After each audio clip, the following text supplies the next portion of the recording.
1502, na súa cuarta e última viaxe ao Novo Mundo, Cristóbal Colón chega ao que hoxe é Panamá, un territorio que descubrira un ano antes o explorador español Rodrigo de Bastidas. A un lado o Pacífico, a outro o Atlántico, e no medio unha fermosa lingua de terra que na súa parte máis estreita apenas supera os 80 kilómetros. Non é extraño que xa entón pensaran na posibilidade dunha vía navegable que evitase rodear o continente, pero habería que agardar 4 séculos para facer realidade o soño.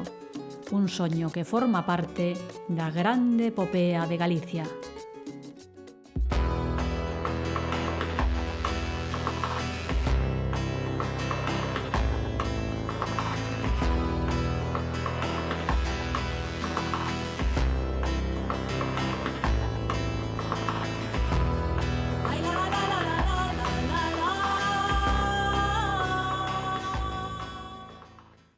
Isto é o que queda do primeiro asentamento español na costa do Pacífico. O Panamá Vello, fundado en 1519 Patrimonio da Humanidade, contrasta coa actual cidade de Panamá, unha capital onde a simbiose entre tradición e modernidade reflicte a perfecta sintonía de razas, idiomas, moedas e ata océanos. Unha mestura de culturas que fixeron deste país un dos lugares máis asombrosos do mundo, e no que a emigración galega xogou un papel protagonista. Unha historia que coñecín, como non, na Casa do Indiano. Non menos de 8.000 galegos deixaron a pele non pouco sabida na construción da canle de Panamá. Do seu traballo nesa magna obra de enxeñería fíxose eco o propio presidente dos Estados Unidos, Theodore Roosevelt. Ao parecer, o rendemento dos traballadores galegos duplicaba ou triplicaba o dos outros obreiros. E mentres miles de galegos abrían a canle entre os dous océanos, había paisanos que se dedicaban a facer negocios. Tal foi o caso de José Varela, un mozo de Bergondo, que levantou a industria licoreira máis importante do país, hoxe en día en mans dos seus netos. Por certo, un deles foi presidente da República, Juan Carlos Varela, a quen sucedeu o fillo de outro galego, Laurentino Cortizo, que é o actual presidente de Panamá.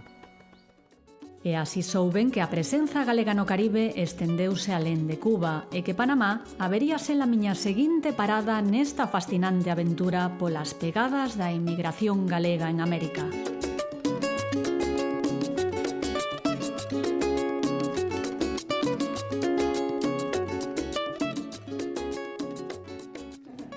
Realizando unha visión global sobre a historia da emigración galega, podemos darnos de conta de todos é sabido que Panamá non é un destino prioritario para os emigrantes galegos que foron cara ao continente americano. Este fenómeno pois, foi así tanto no primeiro tercio do século XX como na segunda mitade do século XX, xa que os focos de atracción na primeira etapa estaban en países como Argentina, Cuba, Uruguai ou Brasil, e na segunda etapa os países protagonistas eran Venezuela, México, Estados Unidos está saltando entre a primeira e a segunda etapa, dependendo da zona, por exemplo, a comarca de Muros ou a Barbanza, etc.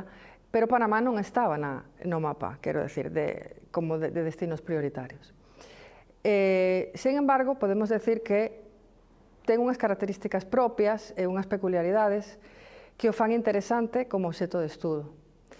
Unha delas foi a participación dos galegos nas obras da canle de Panamá. A historia desta colosal obra de enxeñaría que é a canle de Panamá comeza hai 4 séculos. En 1524, o rei Carlos V pide un estudo para analizar a posibilidade de construir un paso polo istmo de Panamá que una os océanos Atlántico e Pacífico. Dende entón foron moitos os intentos, pero habería que agardar case 400 anos para facer realidade o soño. O 15 de agosto de 1914, o vapor Ancón inauguraba esta canle, unha das obras de enxeñería máis grandes do mundo. Unha obra que fracasara no primeiro intento levado a cabo polos franceses, como nos conta Juan Carlos Barreiro, descendente dun deses traballadores galegos na canle e unha das persoas que máis ten investigado nesta historia. Los franceses hicieron todo por lograr hacer la travesía, partir el istmo por la mitad, que era lo más complicado. En la obra los presupuestos se les fueron del alcance de las manos, la obra costaba cada vez más, pero ellos tuvieron un enemigo mucho más grande que los números y que la parte financiera. Era un insecto, un mosquito, y yo creo que la fiebre amarilla fue lo que los terminó a ellos haciéndolos quebrar y abandonar el proyecto. O proxecto retoma aos Estados Unidos, que sí logra vencer ese grave problema. Como fai? Bueno, ellos empezaron de una vez, sabían que para poder continuar con el canal tenían que acabar con los mosquitos. Entonces lo lograron hacer tirándole, muy sencillo, donde hubieran pozos de agua, le tiraban petróleo para que los mosquitos no se pudieran de reproducir. Y con eso fueron también tirando calles, porque las calles eran de tierra, era muy insalubre. Entonces ellos, la primera etapa fue meterle salubridad a la ciudad, y después de eso, que lograron controlar el tema del mosquito, empieza la obra. E aí sí que empeza de verdade. Aí empieza a obra por parte obra. dos Estados Unidos e chega un primeiro contingente de obreiros. Correcto. De onde veñen? Habían primero los afroantillanos, estaban con la obra de los afroantillanos y la obra no avanzaba. En algún momento los americanos se sintieron frustrados y llaman al ingeniero Stevens, que tenía experiencia en mano de obra grande, porque en Estados Unidos estaba construyendo el ferrocarril que atravesaba todo el continente americano. Entonces lo llaman y él estaba trabajando en Cuba, haciendo el ferrocarril de Cuba.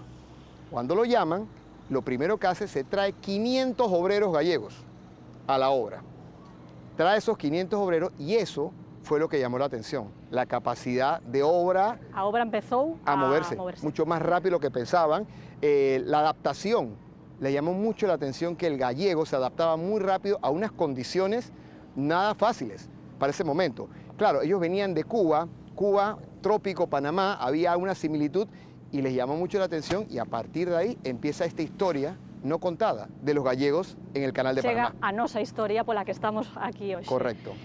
Esa historia, chegan eses primeiros galegos de Cuba, a obra empeza a moverse, os galegos traballan moi ben, entón, que deciden? Que decide a constructora? Bueno, en ese momento la comisión del canal Ismeña, junto con Stevens, hablan con el presidente Roosevelt, presidente de Estados Unidos, y le plantean la necesidad de traer más gallegos. Entonces contratan, hay que recordar que en ese momento las relaciones de España y Estados Unidos no eran muy buenas, porque Estados Unidos le había sacado Cuba Acabábamos a de España. perder Cuba. Entonces las relaciones eran muy buenas. Tuvieron que contratar una empresa o a una persona que se llamaba Leroy Park, que hace una oficina de enganchadores, se le llamaba. Realmente la oficina estaba en Francia, no estaba en España ni en Galicia, pero contrataban a personas que se iban por los pueblos, se iban a las afueras de las iglesias, a las ferias, a las festas, y llegaban con este panfleto donde le vendían esa oportunidad de venir a Panamá. Entre las condiciones que le ofrecían, buen pago, le pagaban muy bien, le pagaban en oro, le ofrecían que le pagaban el pasaje a Panamá y se lo descontaban, le ofrecían hospedaje digno, le ofrecían muchos ofrecimientos. Lo que hemos encontrado con la investigación que ha hecho la Fundación es que fue mentira. Muy poco de lo que le prometieron a los gallegos fue cierto. Lo único que te puedo decir que sí se cumplió fue el tema de salud y el tema de la paga. Pero llegan los gallegos a Panamá. Chegan os galegos, con esas condicións en principio fantásticas, empezan a chegar e evidentemente as condicións que atopan non son as esperadas. Para nada. A construción da canle de Panamá é unha obra absolutamente increíble, unha das grandes obras da enxeñería mundial, feita a pico e pá. ¿Cómo trabajaban los galegos? Bueno, te comento que los gallegos que venían ya tenían su puesto y su posición asignada. Era pico y pala. Ellos no podían aspirar a más nada, eran artesanales, le llamaban. Y los llevaron a la zona más complicada de la construcción del canal, que se le llama el Corte Culebra o se le llamaba la Caldera del Diablo. Nada más imagínate con ese nombre por qué se le ponía. Era el cerro que tenían que bajar para abrir una brecha y que pudieran juntarse los dos mares. Ellos iban directamente, llegaban a Colón y de ahí de una vez los mandaban a lo que era Corte Culebra a trabajar. Las condiciones eran muy difíciles. En los testimonios que hemos encontrado, trabajaban con agua hasta las rodillas permanentemente. El tema de que estaban en selva, los animales salvajes existían, cocodrilos. ¿Hay algún vídeo con algún cocodrilo? Hay un vídeo, un cocodrilo que parece dinosaurio, inmenso, pasándole al lado. O sea que las condiciones no eran las adecuadas, pero aún así los americanos quedaban sorprendidos con la capacidad de obra que tenían. Tanto é así que hai declaracións de Roosevelt e do enxeñeiro xefe absolutamente favorables para los galegos. Correcto, decía que por cada gallego valía por 3. Esa es una frase para nosotros halagadora como descendientes de gallegos, porque es lo que somos, gente muy trabajadora. Y eso hizo que empezaran a llegar los gallegos a Panamá en cantidad. Nosotros calculamos 8.500 gallegos de los 12.000 que vinieron. Ajá. Los 12.000 españoles, digamos. Los 12.000 españoles que llegaron registrados. Registrados, porque encontramos otra cantidad que ha llegado, que no llegaron con el contrato, porque los que te hablamos venían con un contrato de la empresa. Y ellos apenas llegaban, se les daba una monedita, y esa monedita era la moneda de cambio para ellos poder cobrar por semana. Ellos, para poder cobrar, ellos estaban en su puesto de trabajo, pasaba un tren y en uno de los vagones estaba la oficina. Ellos llegaban ahí, cobraban y seguían trabajando. No es que se trasladaban a ningún lado. O sea, ellos nunca se movían. ¿Cómo eran las condiciones? Es decir, ¿cuántos días trabajaban a semana? ¿Cuántas 6 horas? días. Trabajaban 6 días. Llegaban a trabajar hasta 12 horas. Había momentos que trabajaban. Claro, las horas extras se las pagaban. Pero el único día libre que tenían eran los domingos para sus actividades. ¿Y qué hacían los domingos? Bueno, jugaban barajas, hacían deportes, algunos se arreglaban, había una comunidad. Boa parte dos traballadores galegos chegan a Panamá nos barcos da compañía británica Royal Mail Steam, que firmaron un acordo coa construtora da canle para trasladalos desde Vigo.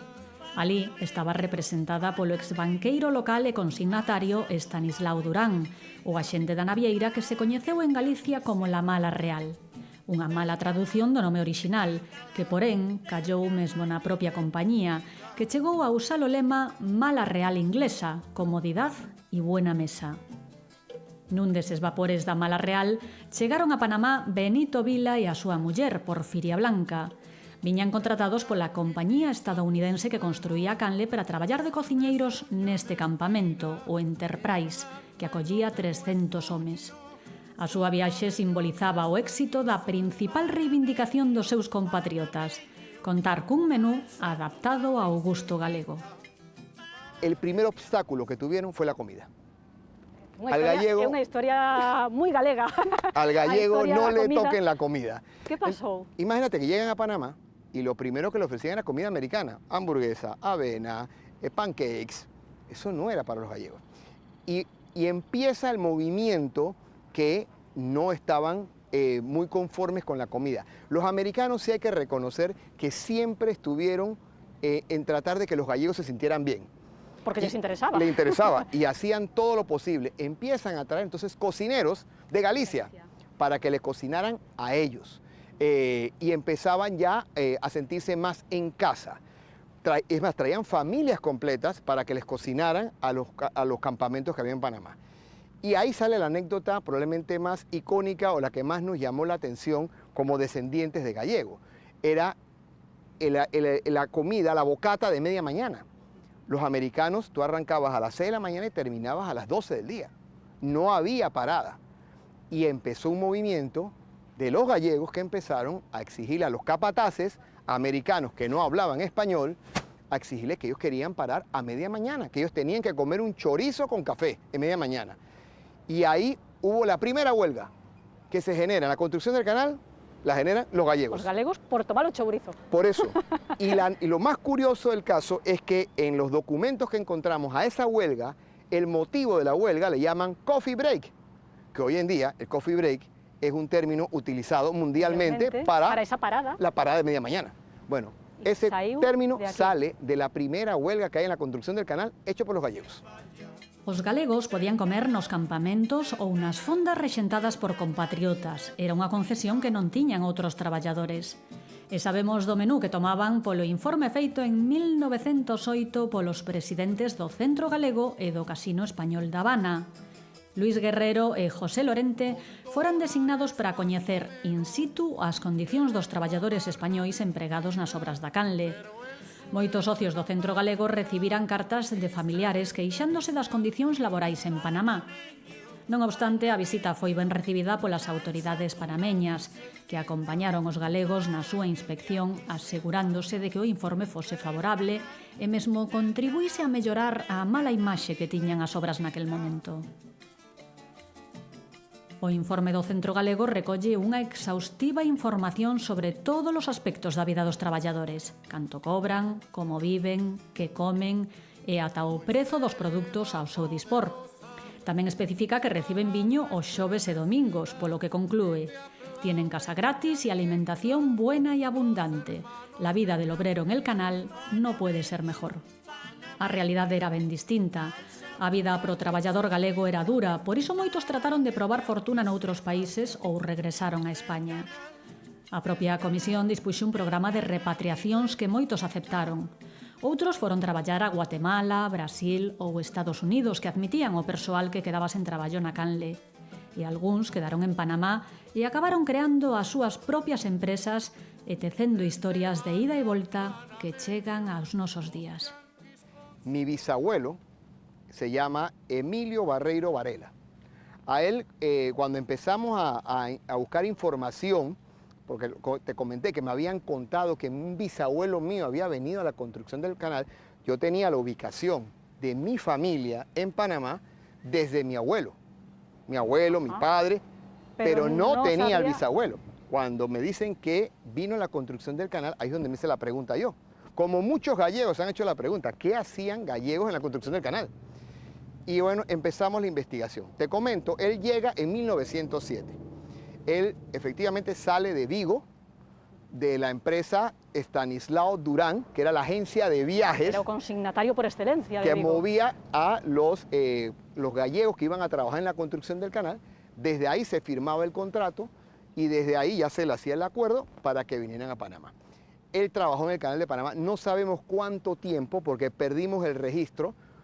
Encuentro que él en 1911 entra a Nueva York. La historia curiosa de mi bisabuelo es que él mandaba el dinero a España, donde mi bisabuela, de todo lo que recogía, pero lo mandaban a través de Portugal, para evitar que le descontaran las divisas. Entonces entraba, le llamaban el dinero, entraba por una bolsa negra. El dinero se mandaba a Portugal y de Portugal lo metían. Así estuvo muy bien, estuvo mandando dinero y mi bisabuela recibía el dinero muy bien. Pero en un momento, la Guardia Civil lo agarran al receptor, a la persona que agarraba el dinero que recibía, y él tenía una libreta y él sabía a qué casa tenía que ir. Casa en Loureiro, la familia Esperanza, ahí está, esto lo demanda su marido. La Guardia Civil coge a esta persona, ven la lista, se van a todas las casas, no sé cuál sería la multa o la pena que le pusieron a mi bisabuela, no pareciera ser que fuera nada de cárcel, sino que como que le descomisarían alguna cosa. Pero cuando mi bisabuelo entra a España nuevamente, se quería llevar a toda la familia ya a Estados Unidos porque podía tener el green card, entran, le rompen el pasaporte y más nunca pudo regresar a Estados Unidos. ¿Y cómo llega de nuevo o apellido Barreiro a Panamá? Bueno, ya en el año 1942 viene mi abuelo, Emilio Barreiro Mariño, junto con muchísimos gallegos que trabajaban la piedra, eran canteiros. Entonces en Panamá estaban empezando a hacer obras de piedra, sobre todo iglesias. Muchas iglesias estaban trabajando aquí. Así que ellos vienen, pero como albañiles, como canteiros. Estuvo en Panamá, cuando vio que había movimiento, había oportunidades, manda a llamar a sus hijos. Entre sus hijos estaba mi padre, mis tíos, los manda a traer a Panamá. Ellos vienen también como albañiles y canteiros. En el año 1950, mi padre llega de 15 años a Panamá, llega acá junto con sus hermanos. Empiezan a trabajar como albañiles, canteiros, pero con los ahorros que tenían, ellos vivían en un restaurante, encima de un restaurante famosísimo para los gallegos que se llamaba El Gato Negro. Te hago una anécdota de ese restaurante. Ese restaurante era el punto de reunión de los gallegos en Panamá. Gallegos que llegaba a Panamá, que llegaba la mayoría sin ningún recurso, en búsqueda de oportunidades de triunfar en el país, podían ir a comer ahí y no se le cobraba hasta que consiguieran trabajo. Entonces era como un punto de reunión de gallegos. Mis padres y mis tíos vivían en el piso de arriba del restaurante, o sea que tenían contacto con todos los gallegos. El dueño del restaurante era un gallego, se llamaba Miguel Pérez, y Miguel Pérez en un momento decide vender. Y ahí es donde mis padres y mis tíos dejan de ser albañiles ya y compran el restaurante. A canle de Panamá conta con museo propio no centro histórico da capital, onde se pode coñecer toda esta epopea galega que conecta a nosa historia coa do país centroamericano. Bueno, la construcción del canal de la vía actual como la conocemos inicia ya en la etapa que llamamos nosotros estadounidense, en 1904. Los primeros 2 años, 1904 a 1905, son años de organización, de estudiar cuál es la mejor opción para continuar con la vía, si el proyecto que tenía la compañía francesa o cambiar totalmente el proyecto de ingeniería. Se dan muchos cambios a nivel administrativo. Estados Unidos no es que tenía el panorama claro, su ingeniero jefe renuncia y se da entonces la llegada de John Stevens, que sería clave para entonces el inicio de toda la aventura de los españoles, específicamente los gallegos aquí en Panamá. Con la segunda administración a cargo del ingeniero John Stevens, se da la contratación de los primeros españoles que venían procedentes de la isla de Cuba. Eso fue como una especie de prueba para ver cómo iban con los primeros trabajadores. Y la idea de Stevens de contratar españoles era porque él consideraba que eran muy fuertes y muy trabajadores. Esta fama la conoce producto de los trabajos ferroviarios que se hacen en la isla de Cuba y es por eso que decide contratar, y desde que tuvo la idea tenía en su mente atraer aproximadamente entre 4.000 a 5.000 gallegos aquí al territorio. Y bueno, esa es la primera remesa que se trae al territorio procedente de la isla.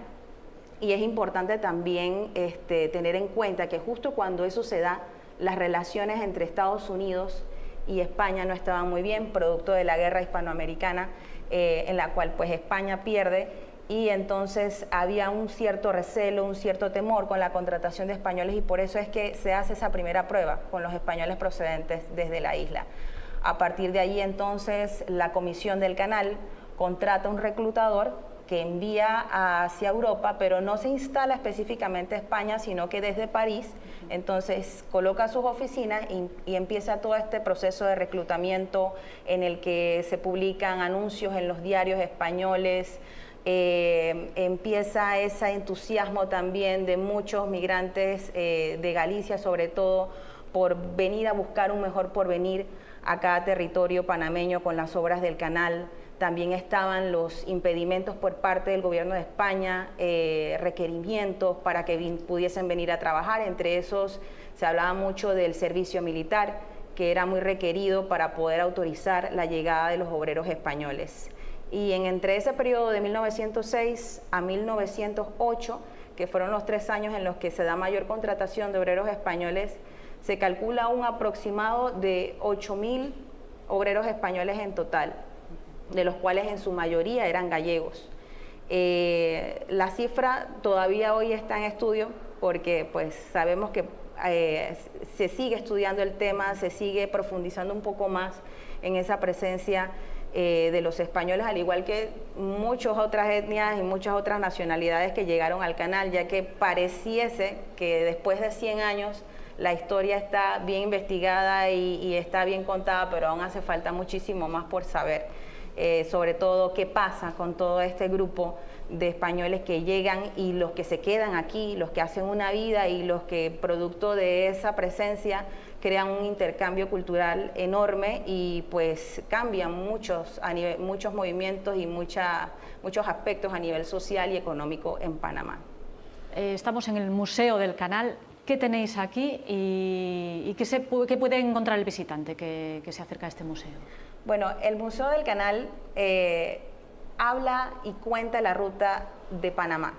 No solamente la historia del canal, de la obra como tal de ingeniería, sino de toda la ruta, desde que surge el istmo, desde el fondo del mar, hasta que se da la última modernización de la vía acuática con la ampliación del canal.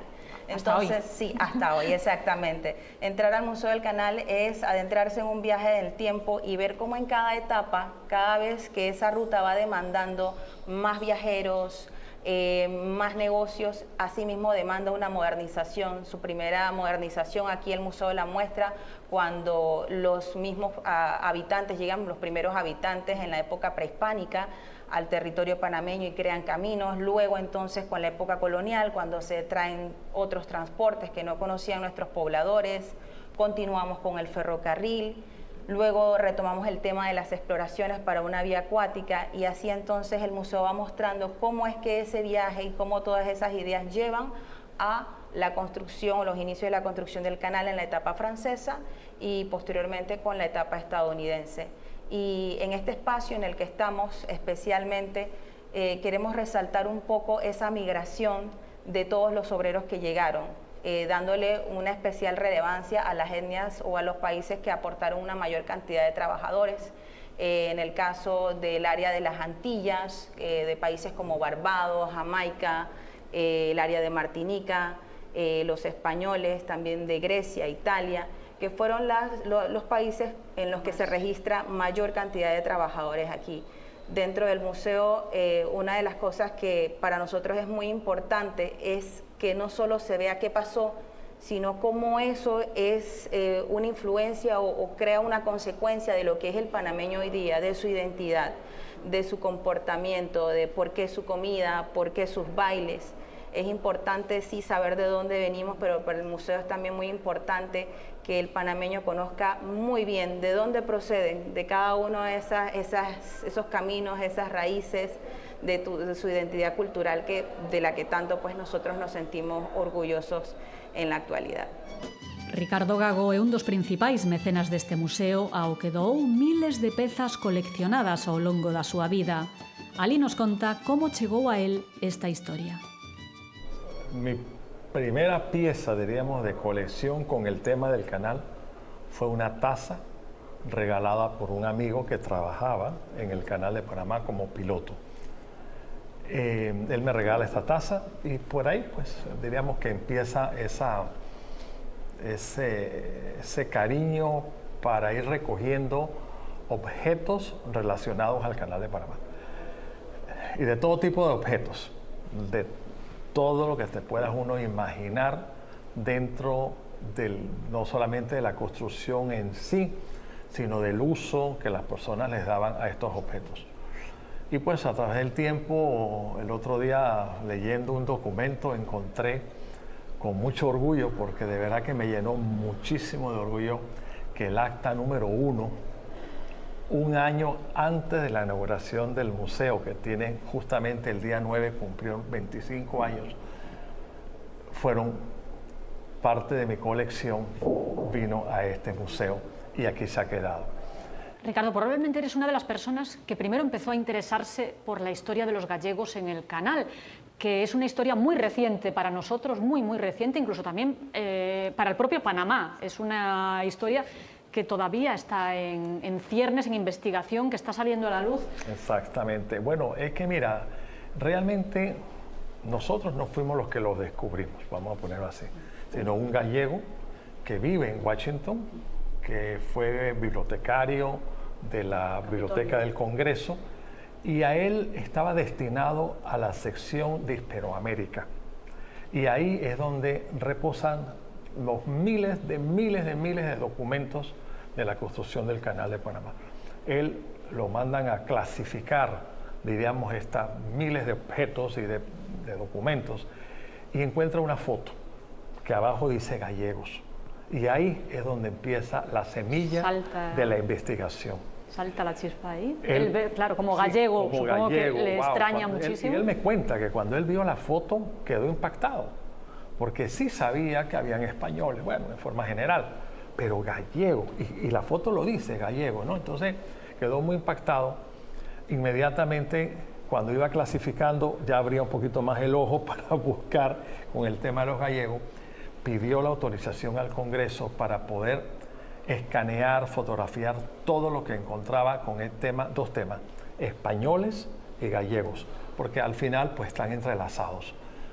De ahí nace un libro editado en el 2007. El libro se presenta en Panamá, lo compran muchos gallegos, como mi padre, como mi persona, tenemos el libro, pero bueno, lamentablemente quedó en la biblioteca. Hasta ahora en la pandemia, que por medio de un amigo que hace el Camino de Santiago y descubre el libro en España. Cuando llega a Panamá me dice, digo, no, si ese libro yo lo tengo desde el 2007, ¿no? Pero bueno, y ahí empieza... Pero os ponéis en contacto y... Claro, entonces ahí es donde empieza diríamos, a salir a flote toda esta maravillosa información. Hemos encontrado información inédita, inclusive ni el museo, que es el centro de la información en Panamá, tiene esta información. Y lógicamente nosotros sí, desde el día 1 decidimos que todo lo que se descubra vamos a ponerlo a la disposición del país y del mundo, porque es una información demasiado valiosa para que quede guardada para un grupo de personas. Entonces, estamos en esta tarea, ¿no? Contratamos a 2 investigadoras, una aquí en Panamá y una en Madrid, en España, y han peinado, diríamos, todos los lugares donde uno se puede imaginar que puede haber información, muchas veces existente, pero que uno al coger un libro lo lees o pasa las páginas y no te percatas qué información hay. Y de verdad que es maravillosa. Lo que hemos encontrado que los españoles tomaban en cantidades es café. ¿Café? Café. Inclusive en las comidas, en los 3 golpes de comida, por ejemplo, el desayuno, me acuerdo, decía jamón, pan y café. En el almuerzo era sopa guisada con garbanzos y patata, café. En la cena era sopa de carne con judías, arroz, café y postre. Entonces, son mucho cosas café. Curiosas, ¿no? ¿Por qué las 3 comidas café? Me imagino para poder mantenerse tanto tiempo despierto. Acuérdense que los obreros se levantaban a las 5 a 6 de la mañana y partían en los trenes a los diferentes lugares de trabajo, y normalmente empezaban a las 6:30 de la mañana y trabajaban 14, 15 horas diarias. Entonces, lógicamente, yo creo que el café era como Inyección. algo obligatorio, ¿no? Los norteamericanos muy hábilmente pues le daban café, ¿no? Ricardo Gago Salinero é fillo dun galego que fundou en Panamá os famosísimos supermercados Gago. Pero antes diso, seu avó, Ricardo Gago Vázquez, xa abrira a Vizcaína, o primeiro supermercado de Panamá. En España él era maestro de obras. Maestro de obras es como pues esas personas que construían una casa sin ser ni arquitectos ni ingenieros, ¿no? Pero lo hacían todo. Que lo hacía, Pero lo sí, hacían pero todo. en España es Sí. una función muy común sí. en muchísimas aldeas en toda Galicia de construir tu propia casa, ¿no? Entonces, bueno, él empieza a hacer algunas construcciones de casas, empieza a ganar un dinerito y con 3 amigos españoles y un panameño fundan una compañía que se llamaba La Vizcaína, porque uno de los españoles era vasco, pues. Entonces fundan esta compañía que se llama La Vizcaína y el primer supermercado lo inauguran aquí, muy cerca aquí del casco antiguo, en Santana. Y pues ahí empieza esa vida. Si tengo bien entendido, es el primer supermercado como Sí. tal que hay en Panamá. Sí, el primero, copiado de Cuba. La idea se la trajeron de Cuba, porque ya Cuba, al ser, hombre, sí era un país independiente, pero dependía enormemente de los norteamericanos, pues lógicamente Ya tenía aquellos grandes almacenes, otros aquellos... almacenes, otro concepto, y ellos importan esa idea de Cuba. Después, bueno, con el tiempo, aquí también muy cerca de una iglesia que se llama San José, ahí hicieron unos cuartos fríos y entonces empezaron a vender fruta y vegetales y comida que se importaba principalmente de los Estados Unidos. Mi abuelo, claro, la empresa fue creciendo, tiene 4 hijos en España, en Galicia, en Amil, que somos de allá, y decide traer a 3 hijos. Primero uno y después cada año traía un hijo.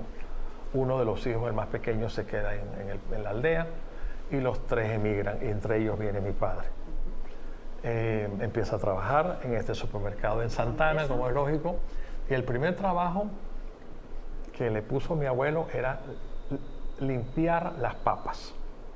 Las papas en Panamá en ese momento pues venían muy sucias de tierra y había que limpiarlas. Bueno, ese era su primer trabajo.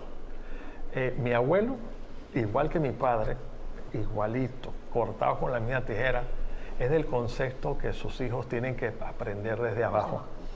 Y yo cuando empecé a trabajar, cuando tenía 16 años, mi primer trabajo fue de estantero. Son las personas que colocan en las góndolas, ¿no? Ese fue mi primer trabajo. Entonces, él tenía esa costumbre con sus hijos.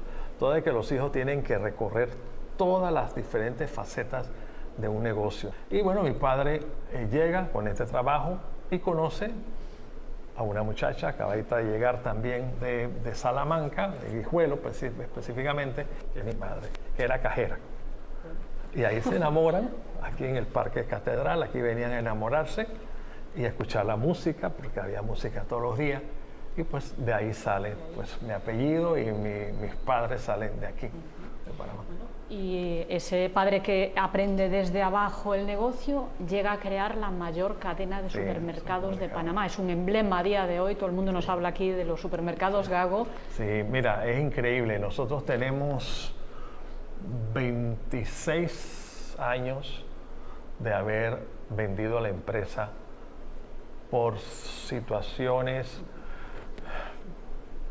de verdad desastrosas, como pues, hubo una invasión en Panamá, como 30 años, perdimos muchísimo dinero, perdimos muchos negocios y mis padres pues trataron de salvar la empresa durante varios años y había que tomar una decisión muy difícil, o vender o quebrar. Y se decidió mejor por bienestar de miles de obreros, trabajadores y de todos, bueno, se decidió vender. Y salimos de ese negocio de los supermercados hace 26 años. Continuamos en el negocio de la alimentación. Pero fíjate cómo es la vida, que aunque sea que nosotros traemos productos hoy en día de cualquier país del mundo que te puedes imaginar. Imagínate, fíjate tú, increíble, traemos naranjas de Israel, por decirte, un desierto, pues productor de naranjas. Traemos de España, traemos de China, traemos de Estados Unidos, de Chile, de Perú, Ecuador, Colombia, bueno, de todas partes. Holanda, también traemos, Inglaterra, Francia. Bueno. Pero el fuerte de nosotros, es el producto gallego. Y eso se lo debo a mi padre, porque mi padre decía, mira, aunque sea que el queso tetilla se dañe, porque es un queso que no tiene preservativo, porque es un queso muy fresco. Y claro, hay que pensar que cuando tú lo compras en España, son 3 semanas o un mes en llegar a Panamá. No importa, hay que traerlo y hay que venderlo, porque esa es la esencia de nuestra tierra. Y hoy en día es así. Y lo traemos y lo vendemos y bueno, se daña y se bota, no importa, pero se trae por queso el de tetilla. ¿Qué más productos traéis? Así emblemáticos. El pan gallego. Hoy en día el pan gallego yo creo que ha sustituido al pan de huevo que le dicen aquí, o lo ha sustituido el pan gallego. En todas las casas hoy en día en Panamá se come pan gallego. ¿Ve? Supermercados Gago é un bo exemplo do éxito empresarial acadado polos galegos en Panamá. Pero antes de Ricardo Gago Vázquez, outro emigrante, neste caso de Bergondo, levantara xa un imperio en Pesé, na provincia de Herrera. Alá nos diriximos ata a Facenda San Isidro, onde comezou a aventura panameña de José Varela Blanco.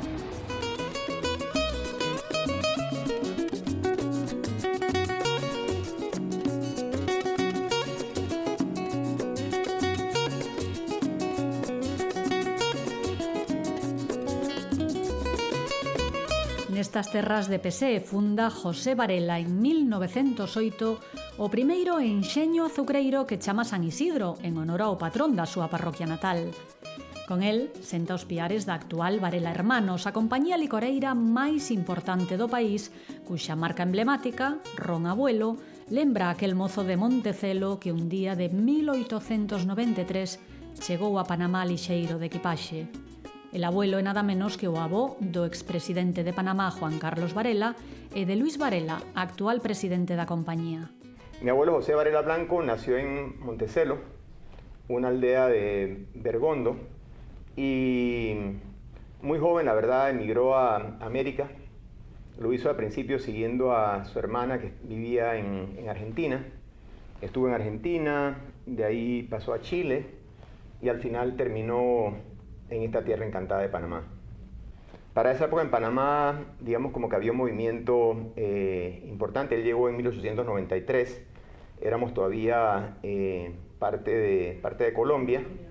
Igual que muchos gallegos, se hubiera podido quedar aquí en la ciudad de Panamá, pero hijo del labrador, nieto del labrador, bisnieto del labrador, terminó buscando el campo. Yo siempre digo que probablemente buscando algo que le recordara su natal Galicia, su natal Montecelo, un sitio espectacular sobre la ría de Betanzos.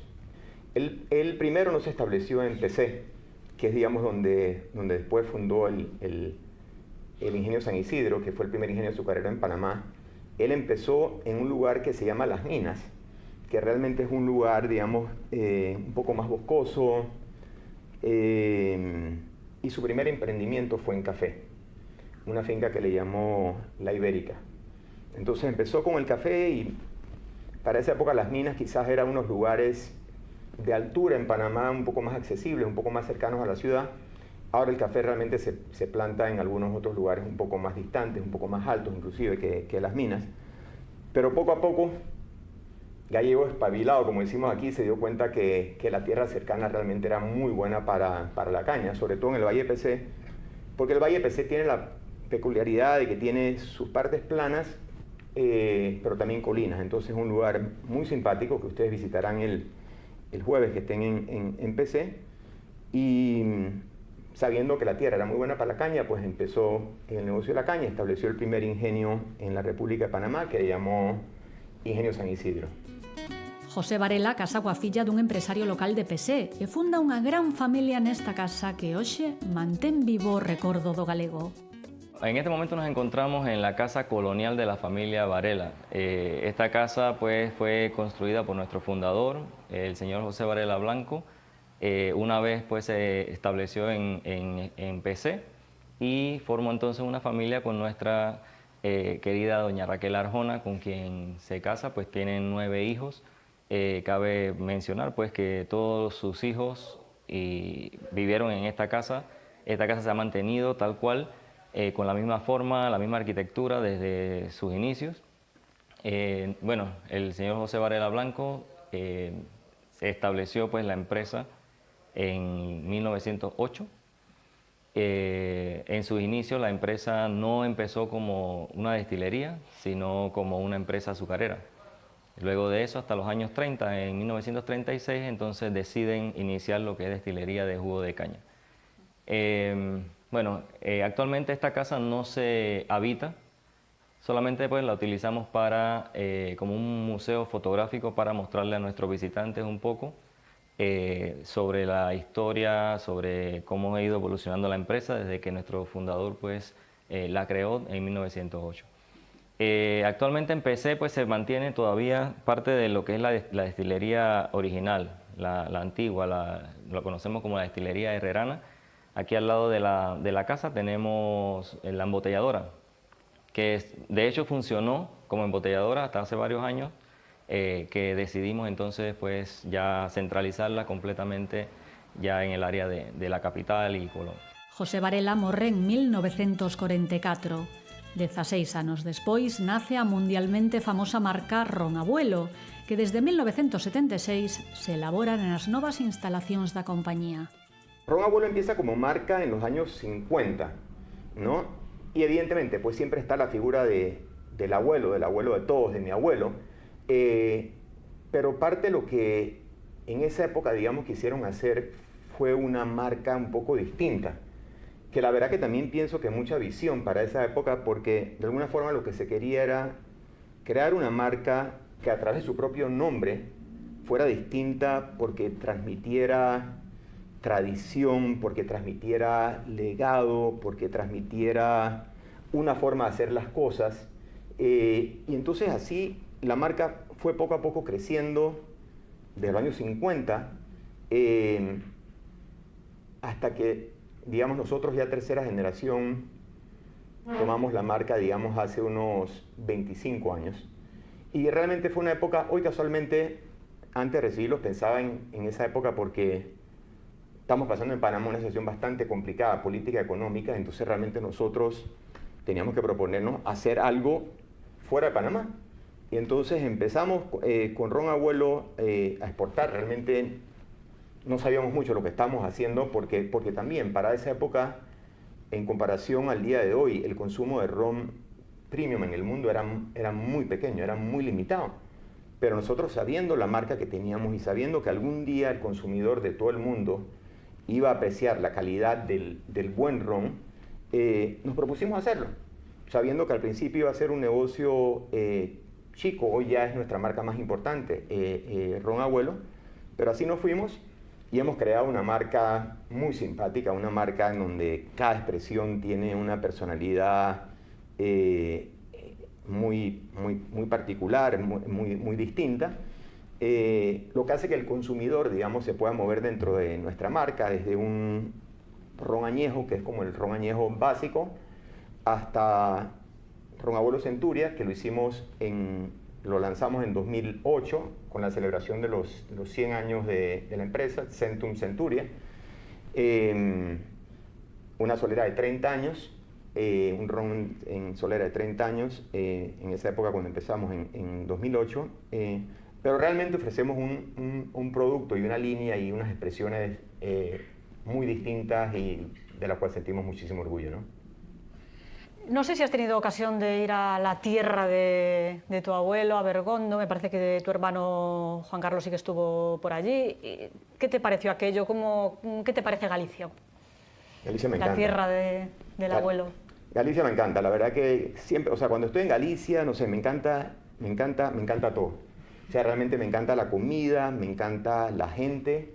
Una de las cosas que siempre comento que disfruto bastante en Galicia es que el gallego es bastante exigente con todo.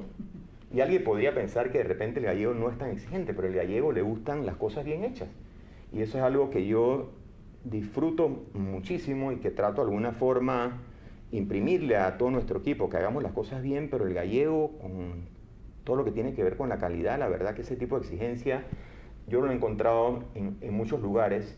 Y me encanta porque es como una exigencia sencilla, una exigencia en lo básico, ¿no? Pero yo sí he estado bastante en Galicia, lo disfruto bastante.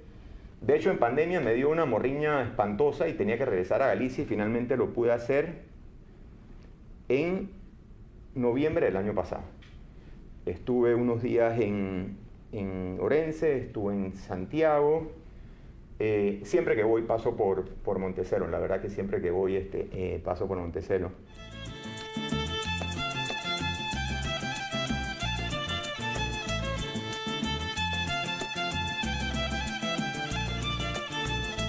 Mentres José Varela chantaba os piares do que hoxe é o grande imperio dos irmáns Varela, miles de compatriotas abrían a canle que cambiaría a historia marítima mundial. Unha historia que merece ser recordada e que o será grazas ao esforzo dun grupo de descendentes de galegos radicados en Panamá que en 2021 crean a Fundación Nosa Terra co obxectivo de rescatar, divulgar e honrar a memoria daqueles primeiros galegos que chegaron ao país. Farano cunha fermosa homenaxe nun lugar moi simbólico da fermosa cidade de Panamá, a Calzada de Amador. Bueno, esta rotonda es probablemente el homenaje o el reconocimiento o hacerle justicia a la historia de los gallegos que vinieron y pusieron muchísimo su vida en una obra que ha beneficiado al mundo. Esa rotonda que ves ahí va a ser el lugar donde nosotros vamos a levantar un monumento, la Fundación Nosa Terra, para reconocer y homenajear a esos gallegos. El monumento son 4 obreros trabajando, se ve el rostro, manos fuertes y todos con pico y pala, que ese fue el trabajo para el cual fueron llamados y nunca pudieron aspirar a otro puesto. Ellos no podían, le pagaban muy bien, pero esa era su posición. Y ese es el reconocimiento que le queremos hacer, no solamente para los gallegos que viven en Panamá, sino esta es una zona turística donde pasa mucha gente, está a la entrada del Canal de Panamá. Este lugar es un relleno y toda la piedra que salía de ese lugar mortal, que era el Corte Culebra, donde muchos perdieron la vida, lo depositaron aquí. Entonces, para nosotros, la mejor manera de reconocer la labor de esos gallegos que nos dejan orgullosos de la sangre que tenemos, de esa labor incansable, responsable, es hacer ese reconocimiento. Y son 4 gallegos porque representan las 4 provincias gallegas. Cando nace a idea de facer este monumento?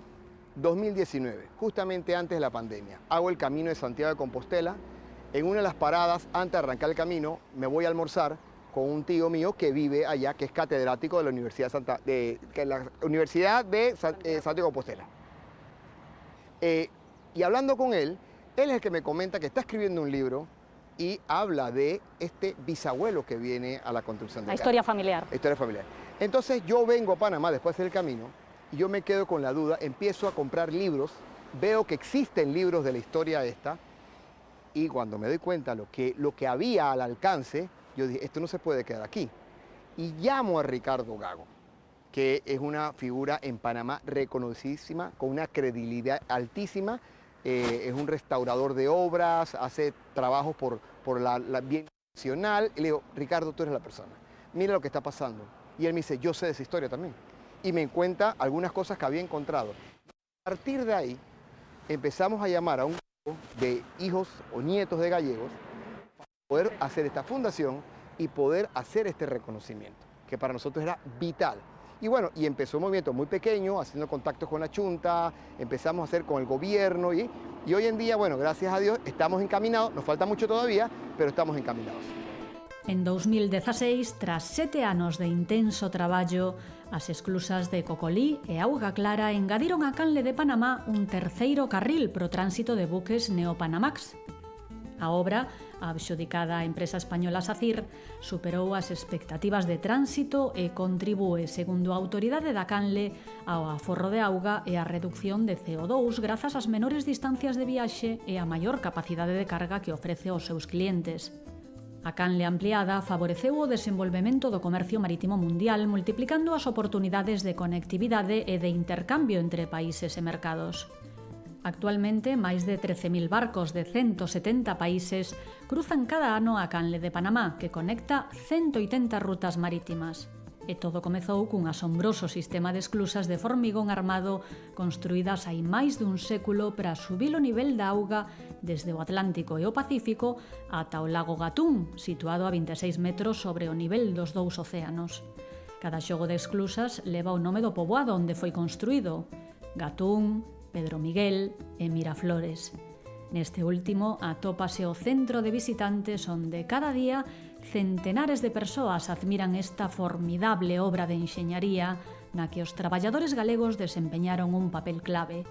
Como ben explica Juan Manuel Pérez, un dos estudosos que máis e mellor investigou esta historia, foron os galegos que en 400 anos despois fixeron realidade o gran soño de Cristóbal Colón de chegar ao leste navegando cara ao oeste. A súa contribución foi verdadeiramente pro mundi beneficio, polo beneficio do mundo, como di a lenda do escudo nacional panameño. Un capítulo pouco coñecido, pero decisivo na importante contribución de Galicia a América. Un capítulo imprescindible na grande epopea de Galicia. En la alborada dejaron a nosa terra.